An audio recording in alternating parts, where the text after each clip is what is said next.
I am Mr. Jameel, your physics teacher. We are going to start physics. Physics में आज बेटे हमने chapter number 3 उसमें कल लीनियर इक्वेशंस को डिस्कस किया था और उनसे रिलेटेड न्यूमेरिकल्स किए थे हमने कल। आज उससे अगला टॉपिक है Newton's laws of motion. Newton's laws of motion, ये 3 लॉज हैं। Newton's first law of motion, Newton's second law of motion और Newton's third law of motion. ये तीनों लॉज की आपने स्टेटमेंट याद रखनी है। ये 9th में या 10th में आप कर चुके हैं वैसे ऑलरेडी, तो यहाँ पे ये जस्ट रिवाइज किया जा रहा है एक तरह से। सो इस हवाले से Newton's first law of motion इसको पहले डिस्कस करते हैं, फिर उसके बाद सेकेंड लॉ और फिर थर्ड लॉ। तो Newton's first law of motion के मुताबिक every body continues its state of rest or of uniform motion in the absence of some external force. फिर सुने, every body continues its state of rest or of uniform motion in straight line unless it is acted upon by some external force. It is acted upon by some unbalanced force. यानी बड़ा simple सा है कि जो चीज़ rest में है वो क़यामत तक रेस्ट में रहेगी। जो चीज़ रेस्ट में पड़ी है वो क़यामत तक रेस्ट में पड़ी रहेगी, और जो चीज़ मूव कर रही है वो क़यामत तक मूव करती रहेगी in straight line with uniform motion, जब तक उसके ऊपर कोई फोर्स अप्लाई ना की जाए। यानी in the absence of some external force, अगर आप कोई फोर्स अप्लाई नहीं करते तो जो चीज़ रेस्ट में उसने रेस्ट में रहना है, और जो चीज़ मूव कर रही है उसने मूव करते रहना है। क्योंकि मूविंग ऑब्जेक्ट्स को रोकने के लिए फोर्स चाहिए और रुके हुए ऑब्जेक्ट्स को मूव करवाने के लिए फोर्स चाहिए। तो इसका मतलब है जो चीज़ रेस्ट में है, रुकी हुई है, वो क़यामत तक रुकी रहेगी, रेस्ट में रहेगी, और जो चीज़ मूव कर रही है वो मूव ही करती रहेगी क्योंकि उसको भी रोकने के लिए फोर्स चाहिए। So this law has 2 parts. First part says that if a body is in rest, that will remain in rest forever. And this is according to our daily observations, that this table is in rest, it will remain in rest unless someone applies force and change the state of this table. But second part needs some clarification. For example, if we roll a ball on the floor, according to statement, this ball should continue its motion forever. But we see that after covering some distance, the ball stops. It means it is not according to statement of the first law of motion. No, it is according to the statement of the first law of motion. Actually, some forces are acting over the ball. The forces are, number 1, force of gravity is there. Force of gravity acts on the ball and this force tries to stop the motion of the ball. Secondly, force of friction. Friction between ball and floor, and also air friction is there.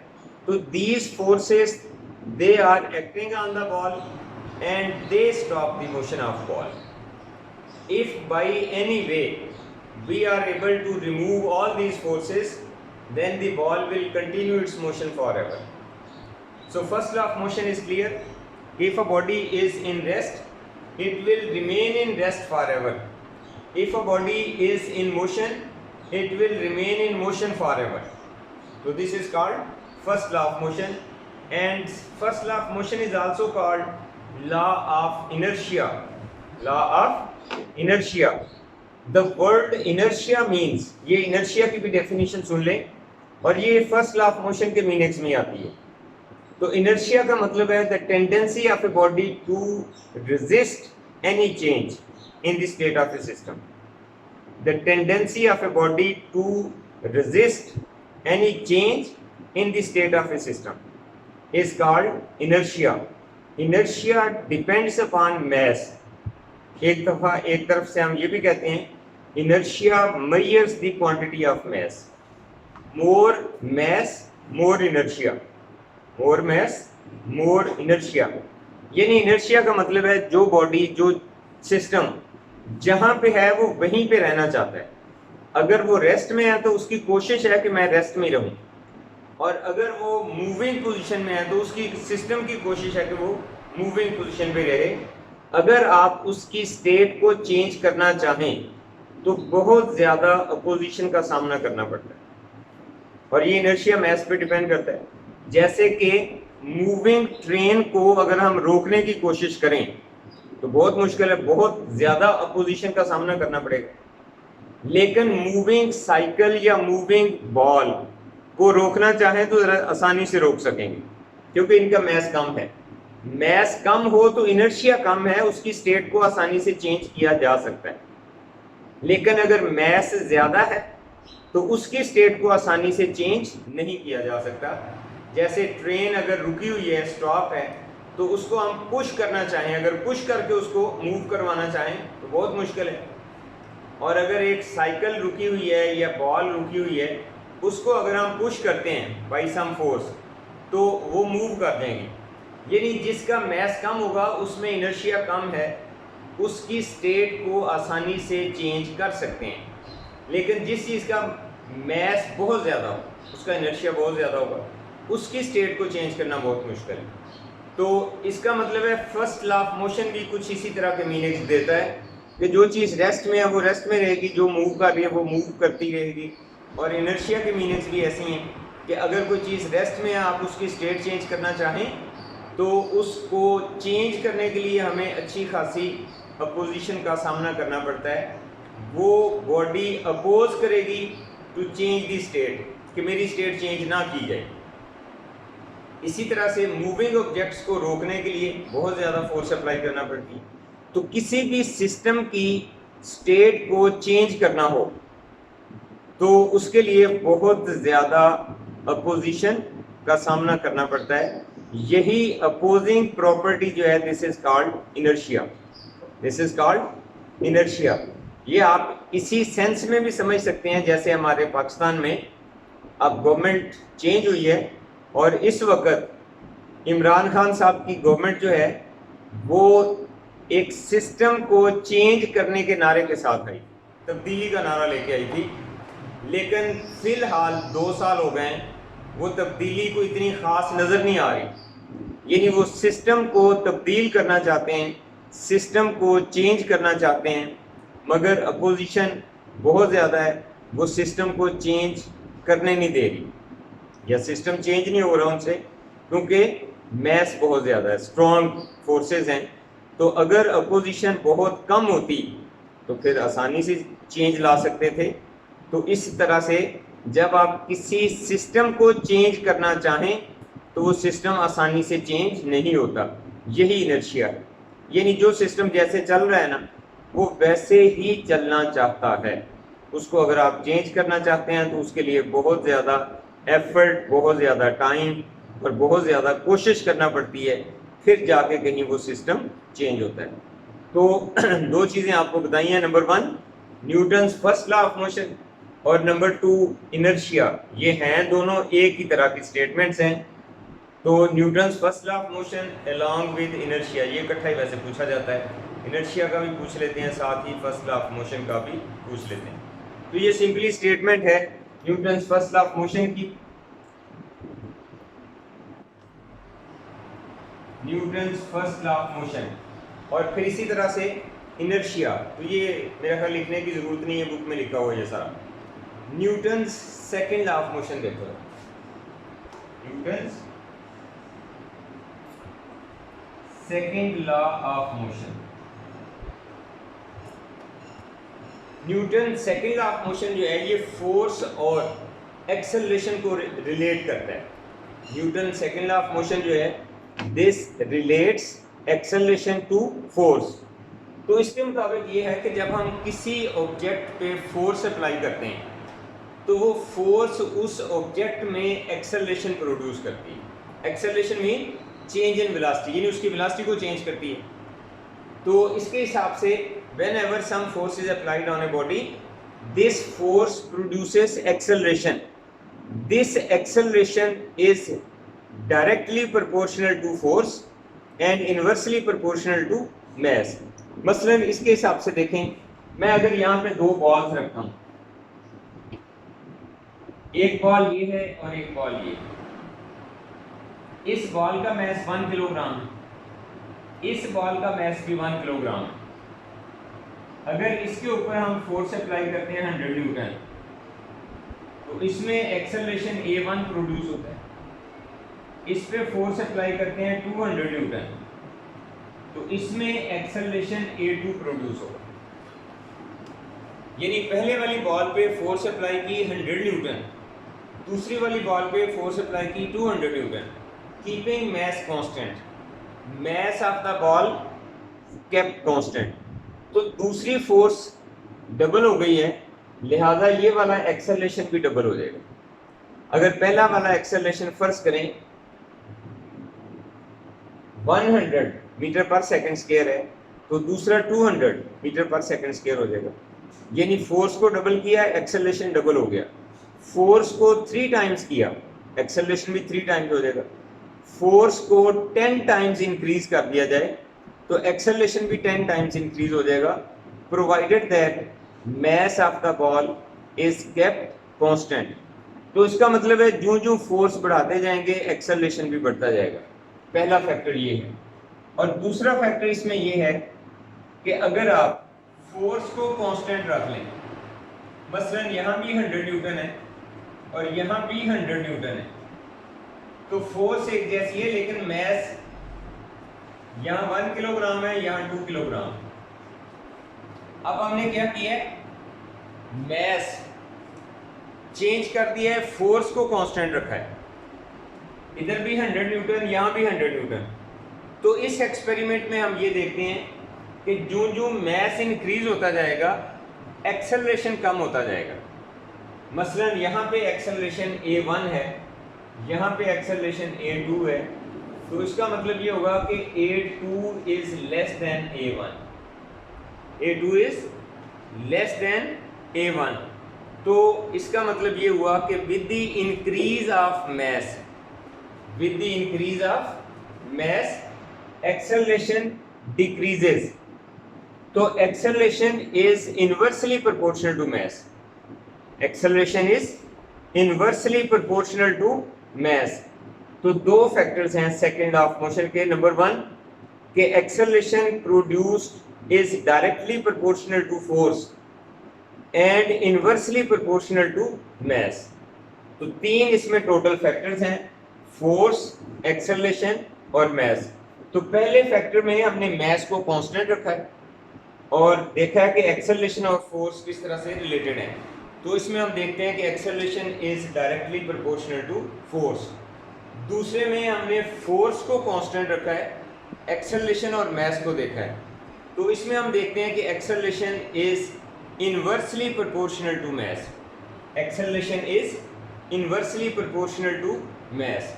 तो अब ये दोनों factors को जब हम mathematically लिखेंगे तो ये फिर लिखते हैं कि acceleration is directly proportional to force and inversely proportional to mass. तो इन दोनों फैक्टर्स को इकट्ठा करें तो A is equal to F over M, A is equal to F over M, और यहां से F is equal to MA, F is equal to MA। This is called second law of motion, this is called second law of motion. इसकी मैं statement भी लिख देता हूं और ये मैथमेटिकल स्टेप्स भी आप नोट कर लो।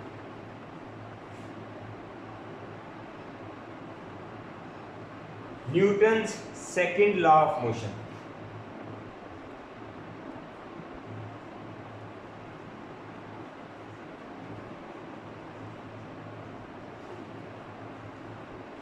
Newton's second law of motion. So whenever some force is applied,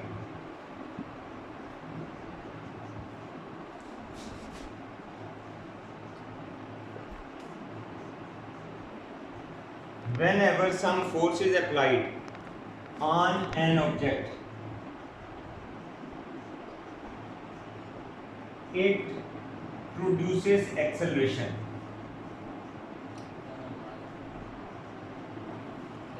It produces acceleration A in the direction of force.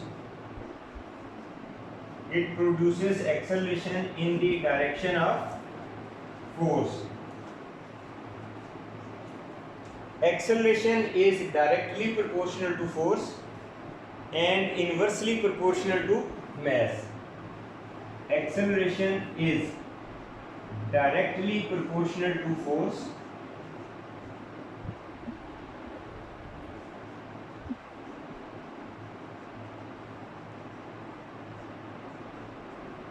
acceleration is directly proportional to force and inversely proportional to mass.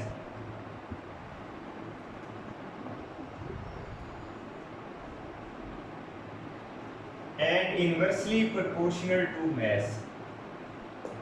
So A is proportional to F, A is proportional to 1 over m, A is equal to F over m. यहाँ पे constant k की value 1 आती है, तो F is equal to ma. This is called second law of motion, Newton's second law of motion. अच्छा, अब इसी में से हमने फोर्स के यूनिट को भी डिफाइन करना होता है. F is equal to ma, इसी में से यूनिट ऑफ फोर्स को डिफाइन किया जाता है और यूनिट ऑफ फोर्स है न्यूटन. तो 1 न्यूटन फोर्स किसे कहते हैं, किस फोर्स को 1 न्यूटन कहा जाएगा, वो इसी इक्वेशन में से डिराइव हो जाएगी. मसलन अगर आप मास को 1 किलोग्राम ले लें, acceleration 1 metre per second square लें, तो then that force is called 1 newton. The force which produces an acceleration of 1 metre per second square in a mass of 1 kilogram. The force which produces an acceleration of 1 metre per second square in a mass of 1 kilogram. This force is called 1 Newton. ये भी note कर लो जरा, ये एक दफ़ा फिर सुन लें और लिख भी लें जरा. Whenever some force is applied on a body, it produces acceleration A in the direction of force. Acceleration is directly proportional to force and inversely proportional to mass. तो A is directly proportional to force, A is inversely proportional to mass और A is equal to F over m. तो F is equal to ma. इसमें बात ये याद भी रखनी है कि direction of the acceleration is always along the direction of force. जिस डायरेक्शन में फोर्स अप्लाई करेंगे उसी डायरेक्शन में एक्सेलरेशन प्रोड्यूस होगा. तो दोनों ही वेक्टर क्वांटिटीज हैं, एक्सेलरेशन भी वेक्टर क्वांटिटी है और फोर्स भी वेक्टर क्वांटिटी. तो अब मैं इसकी यूनिट ऑफ फोर्स लिख देता हूं, वो भी नोट करो.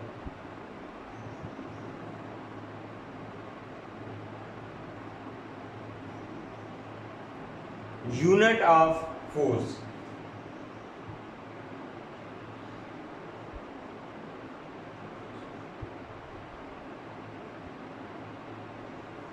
न्यूटन.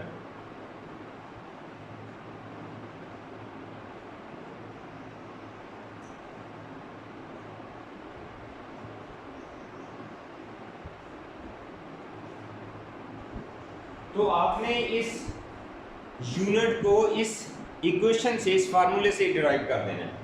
मसलन हमने लिखा है F is equal to m a, तो इसमें m की जगह 1 किलोग्राम, a की जगह 1 मीटर पर सेकंड स्क्वायर, तो फिर जो फोर्स आएगी दैट विल बी 1 न्यूटन. यानी 1 newton is equal to 1 kilogram 1 metre per second square. तो इसी को हमने वर्ड्स में डिफाइन कर देना है. The force which produces an acceleration of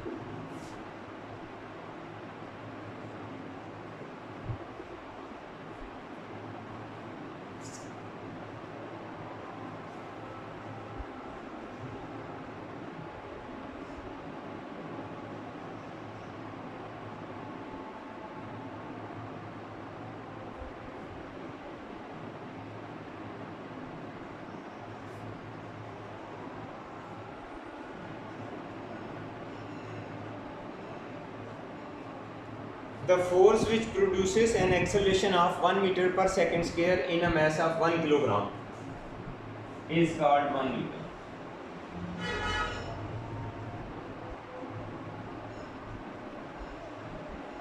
The force which produces an acceleration of 1 meter per second square in a mass of 1 kilogram is called 1 Newton.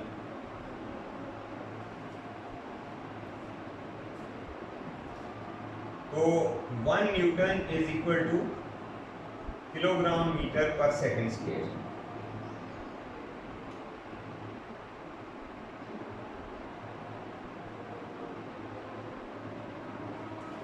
One newton is equal to 1 kilogram metre per second square. Right, ये आपने बेटे Newton की definition भी याद रखनी है. The force which produces an acceleration of 1 metre per second square in a mass of 1 kilogram is called 1 newton. आम हम डेली लाइफ में ये इलेक्ट्रिक स्विचेस ऑन ऑफ करते हैं ना, तो यहाँ पे हमारी तकरीबन 5 to 10 न्यूटन फोर्स लगती है. 5 to 10 Newton force is required. 5 to 10 Newton force is required to turn a switch on or off. यानी एक स्विच को ऑन ऑफ करने के लिए हमें 5 to 10 न्यूटन फोर्स अप्लाई करना पड़ती है. क्लियर हो गया. इसके बाद देखें Newton's third law of motion. Newton's third law of motion. Newton एक दफ़ा फिर सुन लें. F is equal to m a. M की वैल्यू 1 किलोग्राम, ए की value 1 metre per second square. तो इसी में से हमने न्यूटन को डिफाइन कर देना है. यानी that force which produces an acceleration of 1 metre per second square in a mass of 1 kilogram, that force is called 1 newton. तो न्यूटन को किससे रिप्लेस करेंगे? Kilogram metre per second square से. अच्छा, इसके बाद देखें Newton's third law of motion. Newton's third law of motion जो है ये भी बड़ा सिंपल सा है कि इसके मुताबिक for every action there is an equal and opposite reaction. For every action there is an equal and opposite reaction. यानी जब आप किसी एक बॉडी पे एक्शन करते हैं, कोई फोर्स अप्लाई करते हैं, तो वो बॉडी रिएक्शन भी शो करेगी ऑन दी अदर बॉडी. तो इसमें एक्शन और reaction they are taking place on 2 different bodies. ये बात याद रखिए. एक्शन एक बॉडी पे होगा, रिएक्शन दूसरी बॉडी पे होगा. दोनों फोर्सेस एक जैसी होंगी, डायरेक्शन में एक दूसरे के अपोजिट होंगी. ठीक है, एक बॉडी पे एक्शन और रिएक्शन नहीं होता.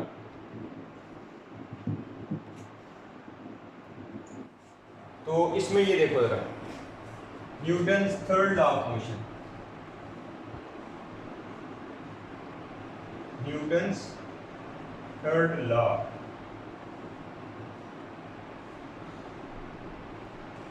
Newton's third law of motion में action and reaction are equal but opposite in direction. तो इसमें ये होता है कि ये देखें, ये एक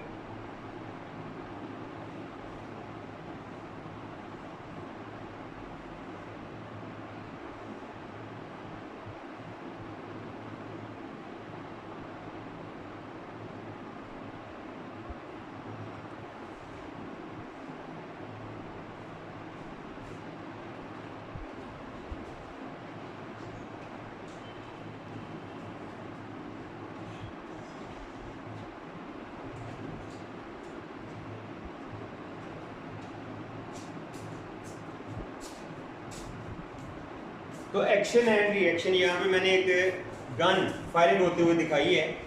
अब इसमें जब गन को हम फायर करते हैं तो गन में मौजूद बुलेट के ऊपर फोर्स लगी, एक्शन हुआ, और ये एक्शन बुलेट के ऊपर हुआ, लिहाजा बुलेट मूव करेगी in forward direction. Reaction gun के ऊपर होगा, गन मूव करेगी इन बैकवर्ड डायरेक्शन. तो गन वापस आएगी और बुलेट आगे की तरफ जाएगी. तो ये एक्शन किसके ऊपर हुआ है? बुलेट के ऊपर. रिएक्शन किसके ऊपर होगा? गन के ऊपर. तो इसका मतलब है action and reactions are taking place on two different bodies. Action and reaction are taking place on two different bodies. इसी तरह से walking of a person on earth surface, walking of a person on earth surface. तो जब हम earth surface के ऊपर move करते हैं, we push the earth backward and downwards, and same force is acting on us. Due to that force we move in forward direction. तो action किसके ऊपर हुआ? अर्थ के ऊपर। रिएक्शन किसके ऊपर हुआ? हमारे ऊपर। तो हम रिएक्शनल फोर्स की वजह से मूव करते हैं। इसी तरह से गाड़ियां, बल्कि अर्थ के ऊपर जितनी भी मूवमेंट्स है, अर्थ के ऊपर जितनी भी मूवमेंट्स है, movement of persons, movement of cars, movement of buses, motorcycles, movements of animals, ये सारी movement due to reactional force होती है। एक्शन अर्थ के ऊपर हो रहा होता है, लेकिन रिएक्शन किसके ऊपर होता है? On the object. जैसे हम एक गाड़ी को अगर मूव कर होते हुए देखते हैं, तो अब ये गाड़ी के ऊपर भी यही सिलसिला होता है कि इसमें एक्शन होगा अर्थ के ऊपर और रिएक्शन होगा गाड़ी के ऊपर। तो इसमें एक फोर्स इधर लगेगी, एक फोर्स इधर लगेगी। जो एक्शन हो रहा है वो अर्थ के ऊपर हो रहा है और जो रिएक्शन हो रहा है वो गाड़ी के ऊपर हो रहा है। तो गाड़ी की जो मूवमेंट है, this is due to reactional force. ये आपकी बुक की साइड की इंफॉर्मेशन में ये पूछा हुआ है कि वो कौन सी फोर्स है जिसकी वजह से गाड़ी मूव करती है। तो यहाँ पे देखें, राइट साइड पे लिखा हुआ है a car accelerates along a road, which force actually moves the car. इस कार को असल में कौन सी फोर्स मूव करवा रही है? तो reactional force moves the car. ठीक है, जमीन के ऊपर जितनी भी मूवमेंट्स हैं सब की सब रिएक्शनल फोर्स के साथ हो रही हैं। तो इसकी स्टेटमेंट लिख लें, for every action there is an equal and opposite reaction. For every action there is an equal and opposite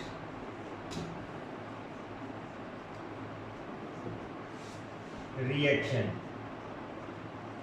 और एक और पॉइंट लिखें कि action and reaction are taking place on two different bodies, taking place on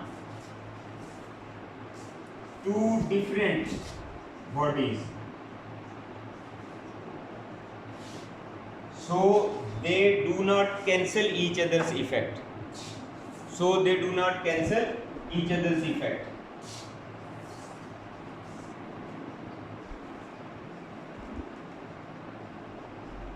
each other's effect।